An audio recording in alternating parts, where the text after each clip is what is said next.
Hello friends, स्वागत है आप सभी का उत्तराखंड पोस्ट पर। उत्तराखंड से जुड़ी हर खबर सबसे पहले उत्तराखंड पोस्ट पर। साथ ही उत्तराखंड से जुड़े रोचक वीडियो देखने के लिए आज ही सब्सक्राइब करें हमारा यूट्यूब चैनल और बेल आइकन को जरूर प्रेस करें।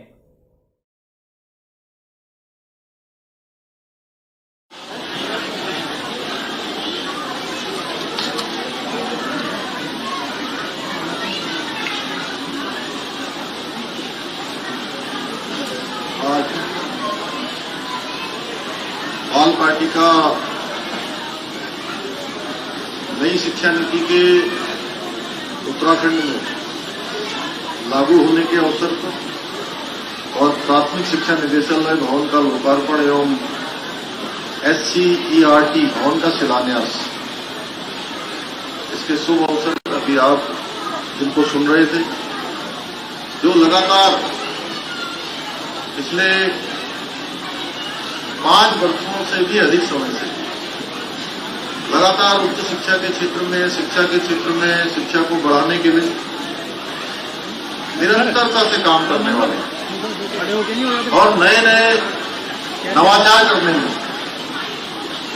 जैसे आज शिक्षा नीति लागू करने में पहला स्थान उत्तराखंड को मिला है, ऐसे ही हर सेक्टर में हमारे राज्य के उसके विभागों को एक अच्छा स्थान मिले, प्रथम स्थान मिले, उसके लिए काम करने वाले हमारे शिक्षा मंत्री आदरणीय डॉक्टर धन सिंह रावत जी मंच पर उपस्थित इस क्षेत्र के बहुत ही कर्मठ, जुझारू और लोकप्रिय विधायक। और मैं आज उनसे कह रहा था, हमारे धन सिंह भाई कह रहे थे कि जो है 30 करोड़ का भवन उनको मिला है। मैं कह रहा हूं कि सारे के सारे भवन इन्हीं को मिले हैं यहाँ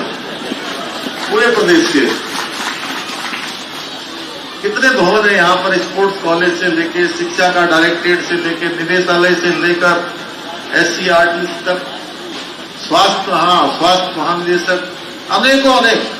और आने वाले समय में जो हमने महाराणा प्रताप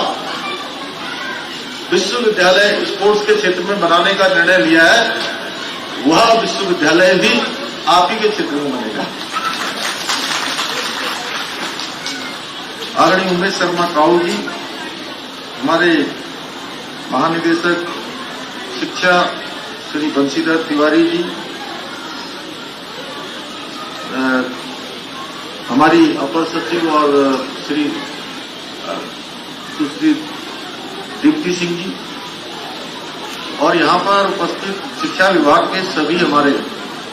अधिकारीगण, सीमा जौनसारी जी से लेकर सभी निदेशक शिक्षा एवं सभी अधिकारीगण, सभी शिक्षकगण, सभी बाल विकास विभाग से आए हुए सभी अधिकारीगण, सभी कर्मचारीगण, इस कार्यक्रम में उपस्थित हमारे सभी महानुभाव, भाइयों एवं बहनों, उपस्थित पत्रकार मित्रों, छायाकार बंधुओं, मैं सबसे पहले तो आज एक तो बहुत ही मैं कहूं कि देश के अंदर एक नया क्रांतिकारी कदम, और सच कहूं तो शिक्षा के क्षेत्र में एक नव निर्माण जो हमारे आने वाले नौनिहालों के पूरे जीवन में होने वाला है। नई शिक्षा नीति, और नई शिक्षा नीति को देश के अंदर बनाने का काम, जैसा अभी आदरणीय डॉक्टर धन सिंह भाई कह रहे थे कि पहले हम मैकाले की शिक्षा पद्धति पढ़ते थे, अब भारत की जो सनातन पद्धति है, हमारी संस्कृति है, जो हमारी पहचान है, जो किसी समय हम कहते थे कि जब पूरी दुनिया शिक्षा के बारे में नहीं जानती थी कि शिक्षा होती क्या है, ये व्यवस्था होती क्या है, शिक्षा पद्धति तो बहुत दूर की बात है, जब दुनिया को पता नहीं था, उस समय भी हमारे देश के अंदर नालंदा और तक्षशिला जैसे विश्वविद्यालय होते थे। और वही भारत जिसको हम सोने की चिड़िया कहते थे, सोने की चिड़िया कहा जाता था, उस भारत के पुनः वैभव को लाने का काम हर क्षेत्र में और शिक्षा के क्षेत्र में लाने का जो काम हमारे देश के प्रधानमंत्री नरेंद्र मोदी जी ने किया है, मैं आज के इस अवसर पर उनका पूरे उत्तराखंड की देवतुल्य जनता की तरफ से, हमारे सभी अभिभावकों की तरफ से, सभी शिक्षकगणों की तरफ से मैं उनका बहुत अभिनंदन करना चाहता हूं, बहुत धन्यवाद करना चाहता हूं। एक बार मैं चाहूंगा कि सब लोग जोर से तालियां बजाकर माननीय प्रधानमंत्री जी का धन्यवाद करें कि नई शिक्षा नीति उन्होंने देश को समर्पित की है और इस नई शिक्षा नीति से निश्चित रूप से हमारे नौनिहालों के एक नए भविष्य का निर्माण होगा। और हम देख रहे थे अभी किस प्रकार से हमारे हाथ में कैरियर कार्ड, कौशलम और ऐसे अनेकों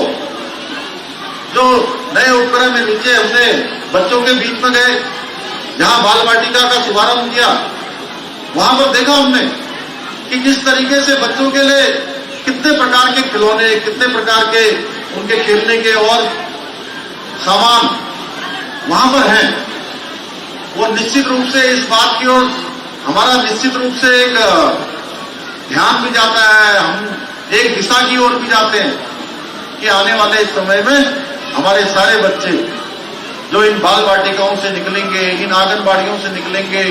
इन हमारे जो विद्यालय जिस किसी समय में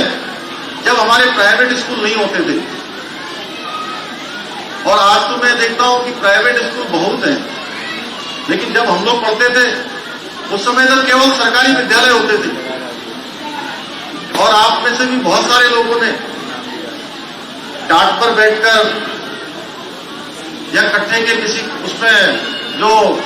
खाद आती थी या बोरियां आती थी गेहूं की, उन बोरियों को पढ़कर, और मैंने तो उसको पढ़ा है, मैं समझता हूं कि उमेश भाई ने जरूर पढ़ा होगा और धनता ने तो जरूर ही पढ़ा होगा। बंशीधर जी, आपने किसको पढ़ा? तो हम लोगों ने तो सब लोगों ने जो है तख्तियों को पढ़ा, और अब तो तख्तियां बंद हो गई। लेकिन जो हमारी नई शिक्षा नीति आई है, नई शिक्षा नीति के माध्यम से अब हमारे इन नौनिहालों के जीवन में हर वो चीज मिलने वाली है जो उनके संपूर्ण व्यक्तित्व और संपूर्ण विकास के लिए जरूरी है, चाहे वो व्यवहारिक रूप से हो, चाहे मानसिक रूप से हो, शारीरिक रूप से हो, चाहे दक्षता के स्तर पर हो, हर प्रकार की चीज उनको मिलने वाली है। इसके लिए मैं बार बार हमारे देश के प्रधानमंत्री जी का, माननीय मोदी जी का, हमारे शिक्षा मंत्री धर्मेंद्र प्रधान जी का और हमारे प्रदेश के शिक्षा मंत्री भाई धन सिंह रावत जी का, इनका सबका अभिनंदन करता हूं। और हमारे इस काम को करने वाले शिक्षा विभाग के सभी अधिकारियों का भी, क्योंकि मैं देख रहा हूं इसमें कि कितने प्रकार का नवाचार और कितने प्रकार का काम किया गया है। ये वास्तव में आप लोगों की जितनी तारीफ की जाए वो उतनी कम है। वैसे मैं शिक्षकों के जब भी प्रोग्राम में जाता हूं तो मैं कोशिश करता हूं कि अपनी तरफ से उनको कोई सुझाव दूं, कोई अपनी बात कह दूं। लेकिन आज मुझे लगता है कि पहला अवसर है। पिछली बार मैं जब चिंतन शिविर में गया था तो वहां मैंने कुछ अपने मन की बात उनके बीच में रखी थी, लेकिन आज के अवसर पर मैं जब देख रहा था इतना शानदार यहां पर आप लोगों ने सारा ये संकलन किया है, सारा परिश्रम किया है, मेहनत की है, तो मैं आज के अवसर पर आप सबका अभिनंदन करता हूं। और आप सबसे इतनी अपेक्षा करता हूं कि आप लोग सब लोग जो हमारे शिक्षकगण हैं वो देश का, प्रदेश का एक तरह से मैं कहूं तो भाग्य निर्माता है। भाग्य निर्माता इसलिए है कि आपके माध्यम से हमारे जिन नौनिहालों का नवनिर्माण होना है, उनके संपूर्ण व्यक्तित्व का विकास होना है। और जो प्राइमरी में पढ़ने की उम्र होती है, हमारी बाल वाटिकाओं में पढ़ने की उम्र होती है, इस आयु में किसी भी बच्चे के अंदर जो संस्कार डाल दिए जाएंगे वो संस्कार उसके संपूर्ण जीवन में काम आने वाले हैं। और पहला संस्कार देने का काम माता पिता करते हैं, लेकिन पहले संस्कार के बाद आगे के सारे संस्कार देने का काम कोई करता है तो हमारे शिक्षक गण करते हैं।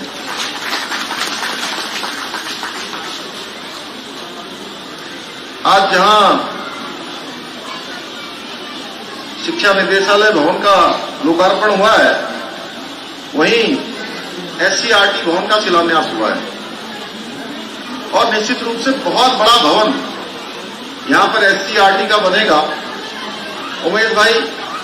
आप क्योंकि यहां पर परमानेंट रहेंगे और मैं जिस कार्यक्रम में भी जाता हूं, मैं एक बात कहता हूं हमेशा कि जिस भवन का भी हम लोग जिस किसी स्थान का, जिस किसी भवन का, सड़क का, बिल्डिंग का, कोई अस्पताल का, जिसका भी हम शिलान्यास करते हैं, हमारी सरकार ने तय किया है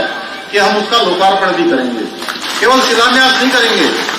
शिलान्यास के बाद उसका लोकार्पण भी करेंगे और लोकार्पण के साथ साथ उससे पहले होने वाली जितनी भी गतिविधियां हैं निर्माण से संबंधित, हम चाहते हैं कि उसका निर्माण कार्य बहुत गुणवत्ता का हो, बहुत अच्छा निर्माण कार्य हो, जिससे कि वो बिल्डिंग हमारी कई वर्षों तक चलती रही। क्योंकि पिछले अनुभवों में कई जगह पर आया है कि जो बिल्डिंगें बनती हैं उसमें ठीक प्रकार की गुणवत्ता कई जगह नहीं होती है। इसलिए मैं शिक्षा विभाग के सभी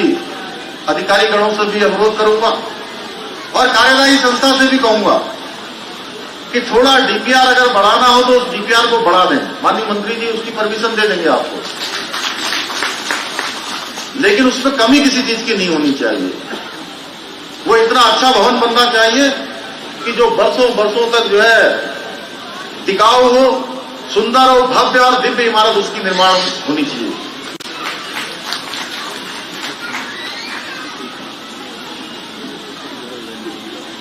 भाइयों बहनों, आज जब हम यहां पर शिक्षा निदेशालय का SCERT भवन का शिलान्यास कर रहे हैं, लोकार्पण कर रहे हैं और जहां हम नई शिक्षा नीति लागू कर रहे हैं, वहीं आने वाले समय में और हमारे राज्य का ये 22वां वर्ष चल रहा है, 22वें वर्ष में हम प्रवेश कर गए। 9 नवंबर 2022 को हम पूरे 22 साल के हो जाएंगे, यानी कि हमारा राज्य पूरे 22 साल का हो जाएगा और 2025 में 9 नवंबर 2025 को हम 25 साल के हो जाएंगे और जब 25 साल के हो जाएंगे तो बहुत सारे लोग यहां बैठे होंगे जिनके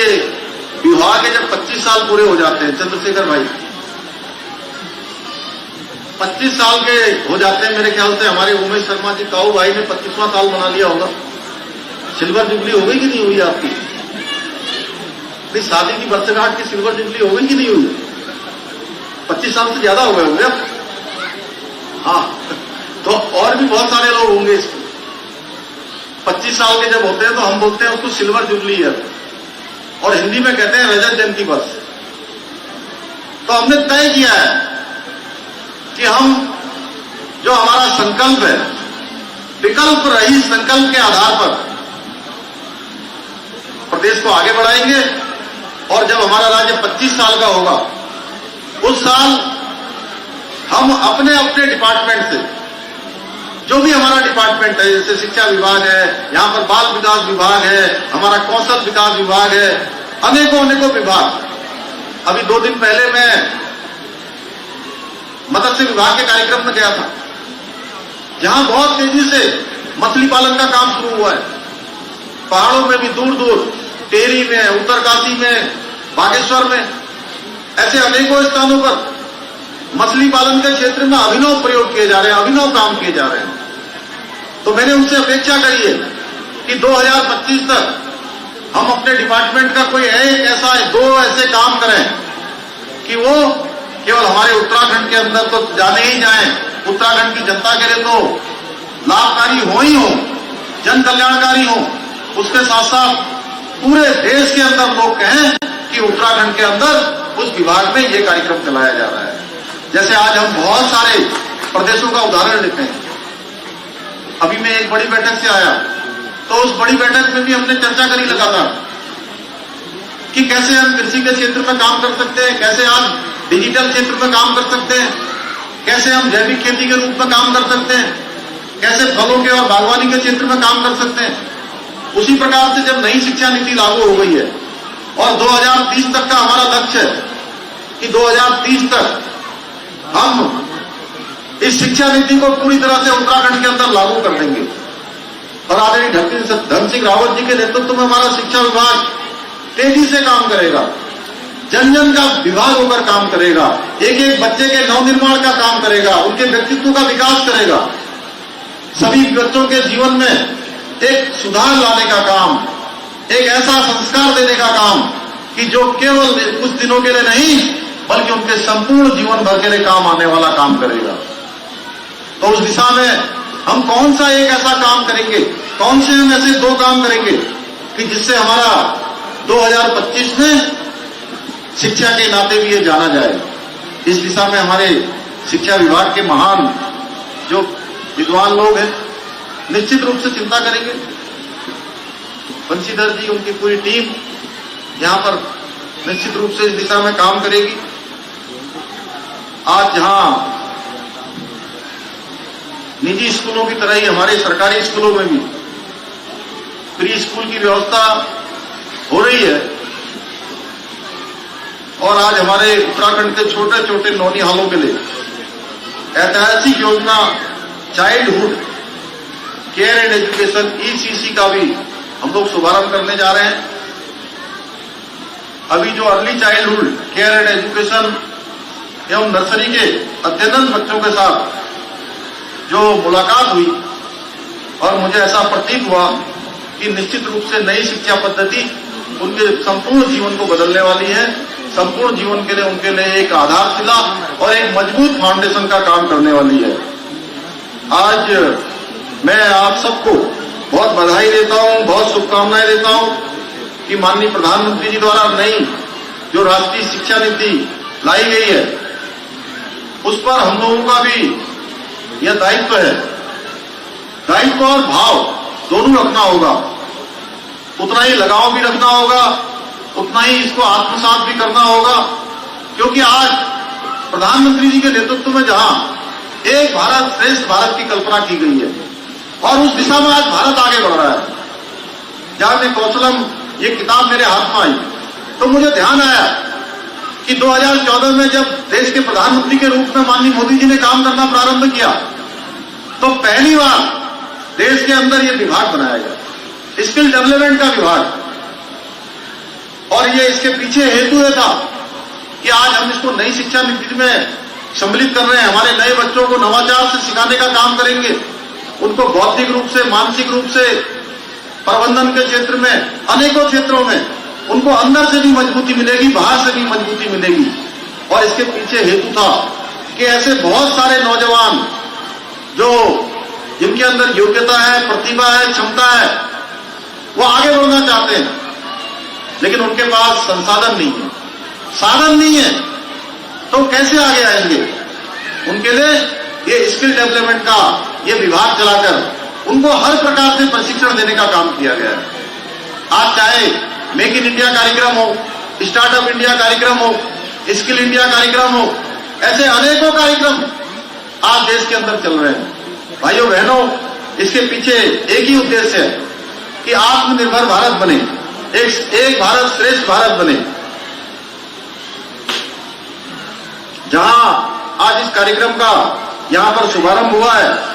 और बाल वाटिका में जिन उद्देश्यों के लिए आज नई शिक्षा नीति और ये कार्यक्रम चले हैं उसमें हमारी आंगनबाड़ी की कार्यकर्ता बहनें, उनका भी आंगनबाड़ी से जुड़े हुए हमारे सभी कार्यकर्ती, सभी बहनें, उनका भी विशेष योगदान होना चाहिए। उनका भी विशेष योगदान हमेशा से रहा है। शिक्षा विभाग और बाल विकास विभाग का दोनों का चोली दामन का साथ है। दोनों विभागों के अधिकारियों और कर्मचारियों से मैं कहना चाहूंगा कि बच्चों के लिए एक दूसरे के पूरक के रूप में कार्य करने वाले इन विभागों के द्वारा जो भी योजनाएं संचालित की जा रही हैं या केंद्र सरकार से जो योजनाएं संचालित हो रही हैं, उन सब का निश्चित रूप से परिणाम दिखना चाहिए। उनके परिणाम आने चाहिए। अन्यथा कई बार हम औपचारिक रूप से कार्यक्रम करते हैं और उसके आउटपुट नहीं आते हैं। लेकिन यहां पर मैं देख रहा हूं कि आप लोगों ने बहुत परिश्रम से काम किया है और इस राज्य ने प्राथमिक शिक्षा के प्रति, बाल विकास तथा बाल विकास के प्रति प्राथमिक शिक्षा को धरातल पर उतारने का जो भी प्रयास किया गया है वो सराहनीय है और भविष्य में और ज्यादा मजबूती से और दृढ़ता से और परिश्रम से इसको धरातल पर उतारना चाहिए। साथ ही मैं आज समस्त अभिभावकों से आह्वान करता हूं कि कार्यक्रम के हितधारक होने के नाते, यानी कि स्टेक होल्डर होने के नाते, जो भी आज हमारे वर्चुअल इससे जुड़े हुए हैं या यहां पर बैठे हुए हैं, उनका भी ये दायित्व है कि वो नई शिक्षा नीति में अपने उत्तरदायित्व को निर्धारित करें और जो माननीय प्रधानमंत्री जी की सोच है उस सोच के अनुरूप अपने बच्चों के भविष्य को बनाने के लिए जो हमारे शिक्षा विभाग के द्वारा, शिक्षकों के द्वारा जो पठन पाठन किया जा रहा है उसमें अपना दायित्व निर्धारित कर अपना योगदान देंगे तो निश्चित रूप से जो एक भारत श्रेष्ठ भारत, बच्चों के नवाचार से संबंधित जितनी भी चीजें हैं वो साकार रूप लेंगी। भाइयों बहनों, चूंकि बाल वाटिका शुरू हो गई है, नई शिक्षा नीति प्रारंभ हो गई है। अभी 2 दिन पहले जिसके बारे में हमारे अभी संचालक जी कह रहे थे कि एक कार्यक्रम हमारे मुख्य सेवक सदन में आयोजित किया गया था और जिसमें Modi and 20 dreams meet delivery पुस्तक, उसका उत्तराखंड में विमोचन हुआ और उस विमोचन के कार्यक्रम में बहुत सारे महानुभाव, बहुत सारे शिक्षाविद, बहुत सारे अनेकों क्षेत्रों में काम करने वाले सभी लोगों को आमंत्रित किया गया था। तो ये पुस्तक निश्चित रूप से एक अद्भुत पुस्तक है जिसमें माननीय प्रधानमंत्री जी के 20 सालों के कार्यकाल का उल्लेख किया गया है, जिसमें वो मुख्यमंत्री के रूप में और 12 साल उनके मुख्यमंत्री के रूप में और 8 साल उनके प्रधानमंत्री के रूप में जो उन्होंने अद्भुत काम किए हैं, पूरी दुनिया के अंदर भारत का मान सम्मान और स्वाभिमान बढ़ाने का काम किया है। गरीबों के लिए, समाज के अंतिम छोर में खड़े हुए व्यक्तियों के लिए जो योजनाओं को लाने का काम किया है, भारत का मान सम्मान बढ़े, भारत शक्तिशाली हो, गौरवशाली हो, दुनिया के देशों में भारत की पहचान बढ़े, उसके लिए जो उन्होंने काम किए हैं उन सभी का अलग अलग लेखकों ने एक पुस्तक में अलग अलग लेख जो है उनके संकलन किए गए हैं। उसमें पुस्तक में शोभना कामिनेनी कहती हैं कि मोदी जी का कहना है कि अब यह केवल महिलाओं के विकास का समय नहीं है बल्कि महिलाओं के नेतृत्व का विकास का युग है। यानी कि हमारी मातृशक्ति के बारे में जो मोदी जी का विजन है, तथा साथ ही उन्होंने बेटी बचाओ बेटी पढ़ाओ नारी शक्ति के अंतर्गत उदाहरण स्वरूप 2021 में टोक्यो में आयोजित ओलंपिक्स में महिलाओं द्वारा जीते गए ओलंपिक मेडल को भारत का गौरव बताते हुए इसे महिला अधिकारिता का नया व्याकरण बताया एवं शिक्षा का अधिकार, उज्ज्वला योजना, मुद्रा योजना, जनधन योजना, प्रधानमंत्री वंदना योजना का भी उन्होंने बखूबी वर्णन उसमें किया है। भाइयों बहनों, मैं इस अवसर पर मैं चाहूंगा कि हमारे बंशीधर जी को और उनके साथ एक सहयोगी जो शिक्षा विभाग में काम करते हैं, ये पुस्तक भी मैं अपनी तरफ से देना चाहता हूं। और ये पुस्तक मैं देना चाहता हूं। इस पुस्तक को देने का उद्देश्य ये है कि ये पुस्तक हमारे संपूर्ण शिक्षा विभाग में तो प्रचार की दृष्टि से नहीं बल्कि शिक्षा की दृष्टि से जो आगे बढ़े, इसको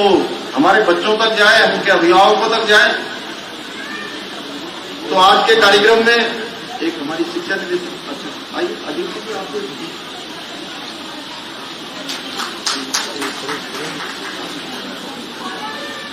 भाइयों बहनों, जहां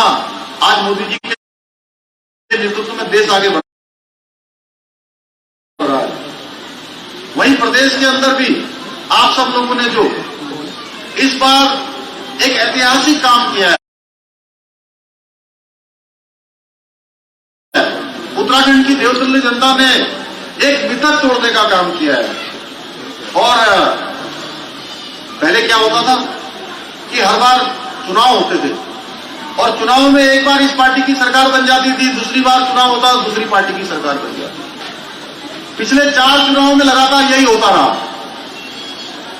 इस बार उत्तराखंड की देवतुल्य जनता ने हमारे देश के प्रधानमंत्री मोदी जी के कामों पर, उनके आगामी कार्यक्रमों पर, उनके विजन पर दृढ़ता से मोहर लगाकर एक नया इतिहास बना दिया और फिर से सरकार दोबारा से मोदी जी के नेतृत्व में उत्तराखंड में भारतीय जनता पार्टी की बना दी। भाइयों बहनों, हमने उस चुनाव से पहले कुछ संकल्प लिए थे कि हम उत्तराखंड की देवतुल्य जनता के सामने संकल्प लेते हैं कि हमारी नई सरकार बनेगी तो देश के अंदर हम पहले राज्य के रूप में होंगे जहां समान नागरिक संहिता का कानून लाया जाएगा। और हम इस दिशा में आगे बढ़ गए हैं। हमने पहली मंत्रिमंडल की बैठक में इस बात का निर्णय ले लिया था कि हम इसमें एक कमेटी का गठन करेंगे और हमने वो कमेटी बना दी। रंजना प्रकाश देसाई सेवानिवृत्त न्यायाधीश, उनके अध्यक्षता में 5 सदस्यीय कमेटी ने काम करना प्रारंभ कर दिया। वो कमेटी जनसंवाद करेगी, लोगों से राय लेगी, हितधारकों से मिलेगी, उनके सबके पक्ष जानेगी और उसके बाद उत्तराखंड के अंदर हम एक कानून लागू करेंगे। भाइयों बहनों, ऐसे अनेकों काम हम लोग आज जन सहभागिता, जन संवाद, उसके आधार पर आगे बढ़ रहे हैं। हमने इसमें इस कड़ी में विचारों की श्रृंखला बोधिसत्व करने का भी निर्णय पिछली सरकार से लिया था और अब हमने बोधिसत्व कार्यक्रम फिर से शुरू कर दिया है। पिछली बार हमने बोधिसत्व कार्यक्रम के माध्यम से, विचारों की श्रृंखला से सभी के हमने विचार लेने का काम किया। कोई पर्यावरण के क्षेत्र में काम किया है, किसी ने शिक्षा के क्षेत्र में काम किया है, किसी ने समाज के क्षेत्र में काम किया है। जो विशिष्टताएं जिन्होंने भी प्राप्त की हैं, जिन्होंने अनुभव प्राप्त किए हैं, उनके अनुभव के आधार पर हम प्रदेश को आगे बढ़ाना चाहते हैं कि प्रदेश कैसे हमारा हिंदुस्तान का श्रेष्ठ राज्य बने, कैसे हमारे यहाँ की व्यवस्थाएं आदर्श हों। उस दिशा में भाइयों बहनों हम लोग प्रयास कर रहे हैं और हमारे जितने भी संकल्प हैं, उन संकल्पों को हम धरातल पर उतारेंगे। हमने सभी अधिकारियों की, सभी कर्मचारियों की समय से अपने अपने कार्यालयों पर जाना हो, ठीक प्रकार की कार्य संस्कृति, जो आज देश के अंदर एक वर्क कल्चर पैदा हुआ है और वो वर्क कल्चर पूरे देश के अंदर जारी है कि अब हम किसी भी क्षेत्र में रहेंगे, चाहे हमारा राजनीतिक क्षेत्र हो, चाहे वो समाज का क्षेत्र हो, शिक्षा का क्षेत्र हो, व्यवस्था का क्षेत्र हो, व्यापार का क्षेत्र हो, प्रशासनिक क्षेत्र हो, अगर हम काम करेंगे तो ही हम वहां पर टिके रहेंगे।